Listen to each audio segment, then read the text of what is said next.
My name is Sarah Maldonado. I'm a therapist who works at a private practice in intensive outpatient and partial hospitalization level of care. And one of the reasons I became a therapist is because I believe that everyone deserves to have a sense of joy, belonging, and connection in their lives. And right now, during this trying time, it's kind of hard to have that. So one of my favorite quotes I like to share with my clients is that everyone's doing the best they can with the resources they currently have. I think it's especially important to keep that in mind now that everyone's just trying their best every day, and it requires lots of flexibility and unknowns and anxieties going around. And so I want to take a few minutes today to talk about some mental health tips that could help during the shelter in place. So with the increase in isolation, I'm also concerned about how that could lead to an increase in depression, right? Because as humans, we have a basic need for a sense of belonging and connection. And so a lot of the other basic needs are like physical things like hunger and shelter and all those things, but it's also important to consider your mental needs as well. And so during this time, it's important to prioritize and be really intentional about doing things that directly improve and benefit your mental health. So I wanted to share a little bit of science and evidence related to loneliness and depression. And so according to a BYU study, loneliness actually increases the mortality risk by 26%, which brings that on par with smoking and obesity. So being lonely is just as dangerous as being overweight or smoking cigarettes, which is wild. And so some of the other symptoms of loneliness also are included like high blood pressure, sleep disturbance, it affects your immune system, and also declining cognition. And so it's important to be aware of the signs of depression. And those could include also sleep disturbances, if you're having like a hard time sleeping through the night or falling asleep, or hazy memory or difficulty concentrating on things, and there's an overall lack of interest in activities.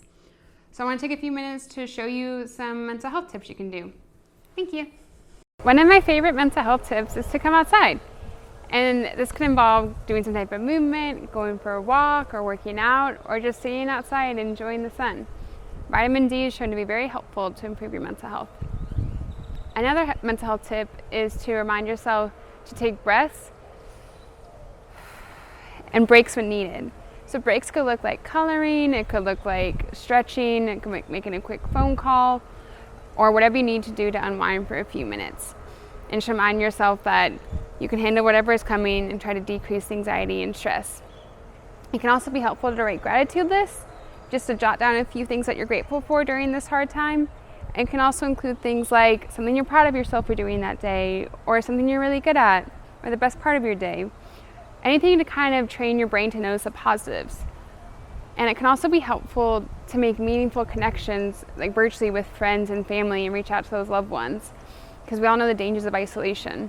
And so it's important to make that time, and when you have energy and motivation, to schedule those coffee Zoom chats or happy hours or game nights, whatever it looks like. And lastly, it's also important to engage in meaningful tasks when you can.